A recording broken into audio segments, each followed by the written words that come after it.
दोस्तों आज के इस वीडियो में हम ANMTST के प्रवेश परीक्षा के लिए आप किस तरह से आवेदन कर सकते हैं इसका कंप्लीट प्रोसेस देखने वाले हैं।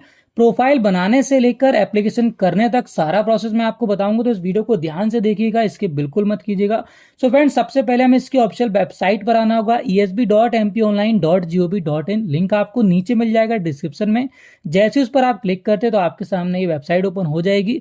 अब यहाँ पर देखिए नीचे उपलब्ध सेवाओं के अंतर यहाँ पर आपको सेकंड नंबर में ऑप्शन मिल जाता है ANMTST। अब यहाँ पर देखिए आवेदन पत्र के सामने आप क्लिक करके अप्लाई कर सकते हैं।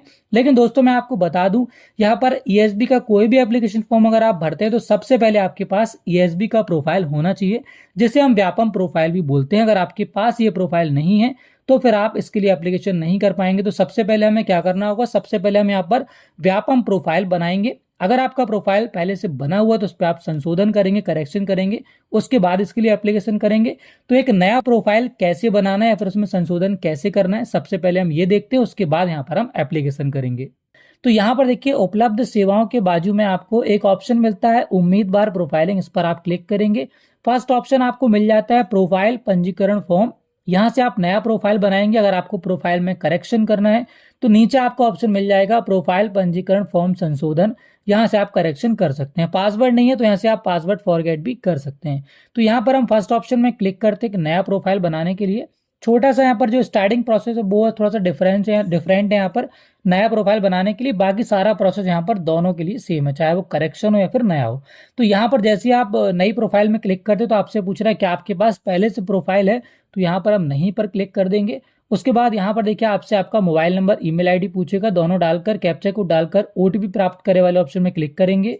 उसके बाद आपके नंबर पर OTP आ जाएगा, OTP डालकर OTP सत्यापित करे वाले ऑप्शन में क्लिक करेंगे। अब यहाँ पर देखिए आपको बता रहा है पहले से यहाँ पर आपका प्रोफाइल बना हुआ है। अगर प्रोफाइल आपका नहीं बना होगा तो ऐसा ऑप्शन आपके सामने नहीं आएगा। सिंपली यहाँ पर आपको सबमिट करने का ऑप्शन आएगा, उसको आप जैसे ही सबमिट कर देंगे तो यहाँ पर आपका एप्लीकेशन नंबर और पासवर्ड आपके नंबर पर आ जाएगा। जिसके बाद सिंपली यहाँ पर इससे आप लॉगिन करके अपना आगे का प्रोफाइल बना सकते हैं या फिर उसे अपडेट कर सकते हैं। अब यहाँ पर प्रोफाइल आईडी पासवर्ड आ जाने के बाद आपको वापस यहाँ पर होम पेज पर आना है। अगेन यहाँ पर उम्मीदवार प्रोफाइलिंग में चले जाना है। अब यहाँ पर अगर आप नया प्रोफाइल बना रहे हैं तो अगेन यहाँ पर आपको फर्स्ट ऑप्शन में क्लिक करना है। करेक्शन कर रहे हैं तो सेकंड ऑप्शन में आप क्लिक करेंगे। अगेन आपसे पूछ रहा है कि आपके पास प्रोफाइल है। इस बार यहाँ पर हम हाँ पर क्लिक करेंगे क्योंकि हमारे पास आईडी पासवर्ड आ गया है। तो यहाँ पर वो अपना प्रोफाइल नंबर और पासवर्ड और कैप्चा कोड डालकर इसको हम लॉगिन करेंगे। लॉगिन करने के बाद दोनों ही कंडीशन में, चाहे नया हो या फिर अपडेट कर रहे हैं, यहाँ पर आपसे KYC करने बोलेगा। तो यहाँ पर आप eKYC OTP वाले ऑप्शन में क्लिक करके आगे बढ़ाएं, इसको ऑप्शन में क्लिक करेंगे। उसके बाद यहाँ पर आपका आधार कार्ड नंबर आ जाएगा। नहीं आ रहा है तो यहाँ पर आप आधार कार्ड नंबर डाल दीजिए। चेक बॉक्स पर टिक करके कैप्चा कोड यहाँ पर एंटर करके जनरेट eKYC OTP वाले ऑप्शन में क्लिक करना है। OTP आने के बाद OTP एंटर करेंगे, चेक बॉक्स पर टिक करेंगे, गेट डिटेल्स पर क्लिक करेंगे। उसके बाद कुछ इस तरह से यहाँ पर आपका जो एप्लीकेशन फॉर्म है, प्रोफाइल फॉर्म है, यहाँ पर ओपन हो जाएगा। अब यहाँ पर देखिए पहले से जानकारी भरी हुई है क्योंकि यहाँ पर मैंने सारी जानकारी भर रखी है। अब यहाँ पर आपको देखिए सबसे पहले एप्लीकेंट नाम, यहाँ पर आवेदक का नाम डालना है। तो यहाँ पर आप फर्स्ट नेम डालेंगे, उसके बाद अपना सरनेम डालेंगे। सरनेम ना होने की स्थिति में यहाँ पर दिया हुआ है NA आपको लिखना, नॉट एप्लीकेबल। देन यहाँ पर आपको पिता का नाम लिखना है। सारी जानकारी यहाँ पर आप 10वीं की मार्कशीट के अनुसार डालिए। फिर यहाँ पर माता का नाम डालिए, उसके बाद डेट ऑफ बर्थ डालिए। क्या आप मध्य प्रदेश के मूल निवासी, यहाँ पर आप हाँ पर टिक करेंगे। जेंडर डालेंगे, मेल या फिर फीमेल। श्रेणी डालेंगे, कैटेगरी ST SC OBC या फिर जनरल है। देन यहाँ पर EWS अगर है तो यहाँ पर हाँ करेंगे, उसकी जानकारी फिल करेंगे। EWS नहीं है तो यहाँ पर ये ऑटोमेटिक देखिए आपका जो ऑप्शन है यहाँ पर क्लिक आप नहीं कर पाएंगे। देन यहाँ पर आपसे पूछ रहा है उच्च शैक्षणिक योग्यता, हाईएस्ट क्वालिफिकेशन क्या है, सबसे हाईएस्ट आपने क्या क्वालिफिकेशन कर रखा है, UG PG जो भी आपका वो यहाँ पर आप सेलेक्ट करिए। निवास का क्षेत्र ग्रामीण या फिर शहरी है वो सिलेक्ट करिए। उसके बाद यहाँ पर देखिए डिसेबिलिटी पूछ रहा है। अगर आपको 40% से ज्यादा कोई भी डिसेबिलिटी है तो यहाँ पर आप हाँ करेंगे। किस तरह की डिसेबिलिटी उसकी जानकारी फिल करेंगे, अदरवाइज यहाँ पर नहीं पर क्लिक करेंगे। देन यहाँ पर वैवाहिक विवरण आपसे पूछ रहा है, क्या आप मैरिड हैं, मैरिड है तो हाँ पर क्लिक करेंगे। यहाँ पर आपको विवाह की तिथि डालना है, बच्चों की संख्या डालना है, अंतिम बच्चे की जन्म तिथि डालना है। अगर आप मैरिड नहीं है तो सिंपली नहीं पर क्लिक करके आगे बढ़ जाएंगे। देन यहाँ पर आपसे एड्रेस पूछ रहा है तो यहाँ पर आपका मकान नंबर, गली मोहल्ले का नाम, जो भी आपके आधार कार्ड में एड्रेस है वो फिल कर दीजिए। देन यहाँ पर आपको कॉलोनी, शहर, अपना राज्य, जिला और यहाँ पर पिन कोड आपको एंटर कर देना है। और नीचे आएंगे तो यहाँ पर देखिए मोबाइल नंबर, ईमेल आईडी आपको शो कर रहा है। तो यहाँ पर आप ईमेल आईडी चाहें तो चेंज कर सकते हैं, मोबाइल नंबर चेंज नहीं होगा। देन यहाँ पर पूछ रहा है आवेदक के शरीर का स्थायी पहचान चिन्ह, तो कोई भी एक आइडेंटिफिकेशन मार्क, तेल, मोल, कटे फटे के निशान, कुछ भी यहाँ पर आप लिख सकते हैं। वो यहाँ पर आपको डालना है। उसके बाद यहाँ पर आइडेंटिटी कार्ड यहाँ पर आपसे पूछ रहा है आप क्या लेकर जाएंगे एग्जाम टाइम में, तो यहाँ पर आप आधार कार्ड सेलेक्ट करिए। नीचे आपका आधार कार्ड नंबर ऑटोमेटिक आ जाएगा। अब यहाँ पर अगर आप करेक्शन कर रहे होंगे तो आपके सामने एडिशनल यहाँ पर एक ऑप्शन आएगा, do you want to edit change your documents. तो यहाँ पर पहले से जो डॉक्यूमेंट आपके डले हैं, क्या उसमें आप अपडेशन करना चाहते हो, तो बिल्कुल यहाँ पर अगर अपना प्रोफाइल आप अपडेट करने वाले हैं तो यहाँ पर आप डॉक्यूमेंट जरूर से चेंज कर लीजिएगा, जैसे कि फोटो, सिग्नेचर, जिससे आपका जो प्रोफाइल है यहाँ पर अपडेट हो जाएगा। तो यहाँ पर आप हाँ पर क्लिक करेंगे अगर यहाँ पर आप करेक्शन कर रहे हैं तो। और नया प्रोफाइल बना रहे हैं तो ये ऑप्शन आपके सामने नहीं आएगा। देन यहाँ पर आपको डिक्लेरेशन पर चेकबॉक्स पर टिक करना है और यहाँ पर पंजीकरण संशोधित करे वाले ऑप्शन पर क्लिक करना है। जिसके बाद आपका जो प्रोफाइल में डिटेल्स जो आपने डाली, पर्सनल डिटेल्स, वो यहाँ पर सेव हो जाएगी। यहाँ पर आप देख सकते हैं नेक्स्ट पेज में आप आ चुके हैं। नीचे यहाँ पर आपको डॉक्यूमेंट अपलोड करने के लिए बोल रहा है, तो यहाँ पर देखिए आपका फोटो, आपका सिग्नेचर और हैंड रिटन टेक्स्ट यहाँ पर आपसे मांग रहा है। तो यहाँ पर ये तीनों चीजें आपको अपलोड करना है। हैंड रिटन टेक्स्ट आपको कहाँ से मिलेगा, उसका पीडीएफ जो है वो नीचे मैं डिस्क्रिप्शन में डाल दूंगा, तो वहां पर इसका फॉर्मेट आपको मिल जाएगा। क्या आपको लिखना है, तो यहाँ पर आप 2 लैंग्वेज में या फिर हिंदी में या तो फिर इंग्लिश में उसको बिल्कुल लिख लेना है। और जैसा यहाँ पर आपको सैंपल दिया गया इस तरह से यहाँ पर आपको लिखना है, कैसा नहीं लिखना है वो भी यहाँ पर आपको सैंपल दिया गया है। तो फोटो सिग्नेचर यहाँ पर आपको, अगर आप मोबाइल से फॉर्म भर रहे हैं तो फोटो क्लिक कर लेना है अपने पासपोर्ट फोटो की। अपना सिग्नेचर यहाँ पर प्रॉपर आपको ब्लैंक पेज में साइन करके उसकी फोटो क्लिक कर लेना है। और यहाँ पर आपका जो राइटिंग है वो प्लेन पेपर में आपको तैयार कर लेना है और उसकी फोटो आप क्लिक कर लेना है। उसके बाद तीनों ही चीजों को यहाँ पर बारी बारी से आपको अपलोड कर देना है। यहाँ पर अपलोड करने के लिए ब्राउज पर आप क्लिक करेंगे और सबसे पहले यहाँ पर आप फोटो सेलेक्ट करेंगे। फोटो सेलेक्ट करने के बाद आपके सामने इस तरह का टैब ओपन होकर आ जाएगा। अब यहाँ पर देखिए आपको फोटो क्रॉप करने के लिए बोल रहा है, तो यहाँ पर आपको फोटो इस तरह से क्रॉप कर लेना है, पूरी फोटो आपकी नहीं आएगी। इस तरह से आप फोटो क्रॉप करेंगे। उसके बाद यहाँ पर आप राइट टिक पर क्लिक करेंगे तो यहाँ पर देखिए आपका इस तरह से जो फोटो है वो अपलोड हो जाएगा। बिल्कुल इसी तरह से यहाँ पर आप सिग्नेचर और यहाँ पर जो हैंड रिटन टेक्स्ट है वो यहाँ पर अपलोड आप कर देंगे। अब देखिए जब यहाँ पर आप हैंड रिटन टेक्स्ट अपलोड करेंगे तो इस तरह से यहाँ पर आपको आपने जो लिखना है मैटर, वो कॉपी में कुछ इस तरह से लिखना है कि पर्याप्त यहाँ पर चारों तरफ स्पेस रहे, जैसा कि यहाँ पर मैंने डिस्प्ले में आपको दिखाया हुआ है। लगभग आपको इतना स्पेस चारों तरफ यहाँ पर आपने जो लिखा हुआ है उसके चारों तरफ आपको छोड़ देना है, ताकि जब यहाँ पर आप क्रॉप करेंगे तो इजिली इस क्रॉप वाले एरिया के अंदर आपका जो टेक्स्ट है वो यहाँ पर इजिली आ सके। तो इस तरह से यहाँ पर आपको इसकी फोटो क्लिक करना है कि चारों तरफ यहाँ पर इसमें स्पेस हो, ताकि आप काफी आसानी से इसको अपलोड कर सके। यहाँ पर आप राइट टिक पर क्लिक कर देंगे तो आप देख सकते हैं यहाँ पर आपका फोटो, सिग्नेचर और हैंड रिटन टेक्स्ट तीनों चीजें यहाँ पर आ चुकी हैं। तीनों चीजें अपलोड करने के बाद अब यहाँ पर देखिए आपको फोटो के नीचे चेकबॉक्स दिया है, सिग्नेचर के नीचे चेकबॉक्स दिया है, तीनों के नीचे यहाँ पर आपको चेकबॉक्स दिया है, तीनों ही पर आपको टिक कर देना है। देन नीचे आपको ऑप्शन दिया गया है upload photo, signature, handwritten text, इस पर आप क्लिक करेंगे।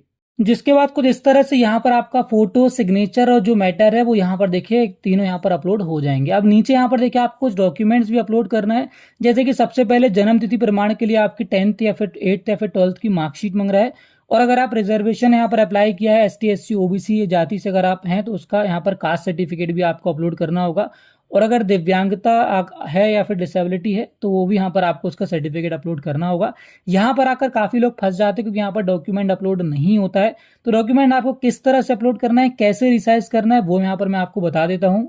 तो डॉक्यूमेंट रिसाइज करने के लिए यहाँ पर देखिए मैंने एक टूल का यूज किया, सरकारी रिजल्ट टूल। इसका लिंक मैं नीचे डिस्क्रिप्शन में डाल दूंगा। बड़ा ही कमाल का यहाँ पर इसका जो सॉफ्टवेयर है, काफी इजीली यहाँ पर आप डॉक्यूमेंट रिसाइज कर सकते हैं और परफेक्ट साइज यहाँ पर आप डॉक्यूमेंट का बनाकर उसको इजीली अपलोड कर सकते हैं। यहाँ पर आने के बाद देखिए आपको एक ऑप्शन मिलेगा अपलोड इमेज, तो यहाँ पर क्लिक करके सबसे पहले उस फाइल को आपको सिलेक्ट कर लेना है जो कि यहाँ पर आप रिसाइज करने वाले हैं। तो देखिए यहाँ पर एक डॉक्यूमेंट हमने सेलेक्ट कर लिया। अब यहाँ पर आपको कुछ नहीं करना है, सबसे लास्ट में कस्टम साइज का एक ऑप्शन दिया गया, इस पर आप क्लिक कीजिए। यहाँ पर एक ऑप्शन आपको मिलेगा MPPEB मार्कशीट एंड सर्टिफिकेट, इस पर आप क्लिक कर दीजिए। देन यहाँ पर रिसाइज का बटन दिया गया, इस पर आप क्लिक कर दीजिए और बस कुछ इस तरह से आपका डॉक्यूमेंट यहाँ पर बनकर तैयार है। सिंपल यहाँ पर आपको डाउनलोड इमेज का ऑप्शन दिख रहा है, इस पर आप क्लिक कर दीजिए तो यहाँ पर ये डॉक्यूमेंट है वो डाउनलोड हो जाएगा। अब सिंपली इस डॉक्यूमेंट को यहाँ पर आप काफी आसानी से अपलोड कर सकते हैं। तो देखिए यहाँ पर मैं डॉक्यूमेंट चूज फाइल में क्लिक करके सेलेक्ट कर लिया। अब यहाँ पर हम अपलोड बर्थ सर्टिफिकेट वाला ऑप्शन में क्लिक करेंगे, जिसके बाद इस तरह से हमारा जो डॉक्यूमेंट है यहाँ पर देखिए अपलोड हो चुका है। अब यहाँ पर ऑप्शन आने लगा है click to download birth certificate, मतलब हमारा डॉक्यूमेंट यहाँ पर अपलोड हो चुका है। बिल्कुल इसी तरह से आप अपना कास्ट सर्टिफिकेट या फिर डिसेबिलिटी सर्टिफिकेट अपलोड कर सकते हैं। तो लीजिए यहाँ पर हमने सारे डॉक्यूमेंट अपलोड कर दिया। अब यहाँ पर हम सबमिट डिटेल्स वाले ऑप्शन में क्लिक करेंगे। उसके बाद हमारा जो प्रोफाइल है वो बनके तैयार है। सिंपली यहाँ पर आप नीचे आ जाएंगे। अब चाहें तो यहाँ पर आप प्रिंट प्रोफाइल रिसिप्ट में क्लिक करके इसका प्रिंट आउट ले सकते हैं। सो गाइस, व्यापम प्रोफाइल बन जाने के बाद अब यहाँ पर हम एप्लीकेशन प्रोसेस देखेंगे। तो उसके लिए हम वापस से होम पेज पर आएंगे। अब यहाँ पर देखिए उपलब्ध सेवाओं में सेकंड नंबर में आपको ऑप्शन मिल जाता है ANMTST। यहाँ पर आवेदन पत्र के सामने ब्लू कलर का आपको आइकन दिख रहा है, इस पर आप क्लिक करके यहाँ पर एप्लीकेशन कर सकते हैं। यहाँ पर आपको चेकबॉक्स पर टिक करके आगे बढ़ाएं वाले ऑप्शन पर क्लिक करना है। देन यहाँ पर देखिए आपसे सामान्य पंजीकरण क्रमांक पूछ रहा है, तो जो अभी हमने प्रोफाइल बनाया उसका number, date of birth, captcha code डालकर सत्यापित कर आगे बढ़ाएं वाले ऑप्शन पर क्लिक करना है। उसके बाद कुछ इस तरह से आपने जो प्रोफाइल बनाया हुआ है वो यहाँ पर ओपन हो जाएगा। सबसे लास्ट में यहाँ पर आएंगे, यहाँ पर देखिए आपसे पूछ रहा है कि 10वीं के अनुसार या फिर आपका एडमिट कार्ड के अकॉर्डिंग आपका जो नाम है वो यहाँ पर आपको दर्ज करना है। तो यहाँ पर सबसे पहले आप फर्स्ट नेम, उसके बाद सरनेम, उसके बाद फादर्स नेम और डेट ऑफ बर्थ 10th की मार्कशीट के अनुसार यहाँ पर आप फिल करेंगे। उसके बाद आगे बढ़ाएं वाले ऑप्शन पर क्लिक करेंगे। उसके बाद आपके सामने एक पॉपअप विंडो आएगा। तो यहाँ पर ये आपसे बोल रहा है कि आपका जो नाम है वो मार्कशीट में जैसा है वैसा आपके आधार कार्ड में होना चाहिए, क्योंकि आप आधार कार्ड अगर आईडी प्रूफ में ले जाते हैं तो बिल्कुल वैसा ही नाम वहाँ पर होना चाहिए। तो उसको आप पहले ओके करेंगे। उसके बाद देखिए सबसे नीचे यहाँ पर आ जाएंगे। यहाँ पर वही आपसे बोल रहा है कि आपका जो मार्कशीट में नाम है क्या वह आधार कार्ड से भिन्न है या फिर नहीं है, वो आपसे पूछ रहा है। तो यहाँ पर एक जैसी डिटेल्स आपकी सारी होना चाहिए। उसके बाद यहाँ पर आप हाँ पर क्लिक करके आगे बढ़ाए वाले ऑप्शन पर क्लिक करेंगे। उसके बाद देखिए यहाँ पर आपका आगे का एप्लीकेशन फॉर्म ओपन हो जाएगा। अब यहाँ पर अन्य विवरण में आपसे क्लास पूछ रहा है, क्योंकि यहाँ पर आप डिसेबल नहीं है इसलिए आपको बिना वर्क पर क्लिक करना है। देन आपसे पूछ रहा है क्या आप दिव्यांग हैं, अगर दिव्यांग हैं तो आगे की जानकारी आप फिल करेंगे। उसके बाद आप सारे चीज़ यहाँ पर छोड़ देंगे। देन यहाँ पर पॉइंट नंबर डायरेक्ट आप 30 में जाएंगे, जहाँ पर आपसे आपका एजुकेशन क्वालिफिकेशन पूछ रहा है। तो मिनिमम जो आपकी एलिजिबिलिटी है वो यहाँ पर आपको दी गई है, जैसे कि आपके जो 12वीं में फिजिक्स, केमिस्ट्री और बायोलॉजी में आपका 45% यहाँ पर होना चाहिए तीनों को मिलाकर। साथ में यहाँ पर ST SC को 5% का यहाँ पर जो रिजर्वेशन वो भी मिल रहा है। तो यहाँ पर ये एलिजिबिलिटी आपको दी गई है, आप इसको नोटिफिकेशन में भी रीड कर सकते हैं। अगर आप एलिजिबल हैं तो यहाँ पर आप हाँ पर क्लिक करेंगे। उसके बाद आप नीचे जाएंगे। अब यहाँ पर देखिए पूछ रहा है क्या आप आशा कार्यकर्ता के रूप में न्यूनतम 5 वर्ष की सेवा अनुभव प्रमाण पत्र धारी हैं। अगर आपके पास एक्सपीरियंस है तो हाँ करेंगे, अदरवाइज यहाँ पर आप नहीं वाले ऑप्शन में क्लिक करेंगे। देन आपसे पूछ रहा है क्या आपके पास समग्र आईडी क्रमांक है, तो यहाँ पर आप हाँ पर क्लिक करेंगे। उसके बाद यहाँ पर अपना समग्र आईडी डालेंगे। देन सबसे लास्ट में आपसे आपका एग्जाम सेंटर पूछ रहा है। तो आपके सामने 4 ऑप्शन है, यहाँ पर आपको 4 अलग अलग एग्जाम सेंटर डालना है। जो आप पहले नंबर पर डालना चाहते हैं उसको आप डाल दीजिए। उसके बाद जो भी आपके नियर बाय एग्जाम सेंटर जो आपको लगता है डालना चाहिए वो अलग अलग यहाँ पर 4 एग्जाम सेंटर आप सेलेक्ट कर लेंगे। उसके बाद नीचे चेकबॉक्स पर टिक करके आगे बढ़ाने वाले ऑप्शन पर क्लिक करेंगे और बस उसके बाद आपका जो एप्लीकेशन है वो सबमिट हो चुका है। यहाँ पर फिलहाल लिख कर आ रहा है भुगतान नहीं है, तो इसका पेमेंट आपको करना होगा। पेमेंट कितना करना है वो यहाँ पर आपको दिखा रहा है। इतना ही पेमेंट आपको पे करना है। पेमेंट करने के लिए आप सबसे नीचे जाएंगे। अब यहाँ पर देखिए आपको सबसे पहले प्रिंट बटन में क्लिक करना है। उसके बाद ही यहाँ पर आप प्रोसीड टू पेमेंट वाले ऑप्शन में क्लिक कर पाएंगे। तो आप प्रिंट करें या ना करें, इस बटन पर आपको एक बार क्लिक करना ही पड़ेगा। तो एक बार प्रिंट बटन में क्लिक करने के बाद अब यहाँ पर देखिए प्रोसीड टू पेमेंट का ऑप्शन यहाँ पर विजिबल हो गया, इस पर आप क्लिक करेंगे।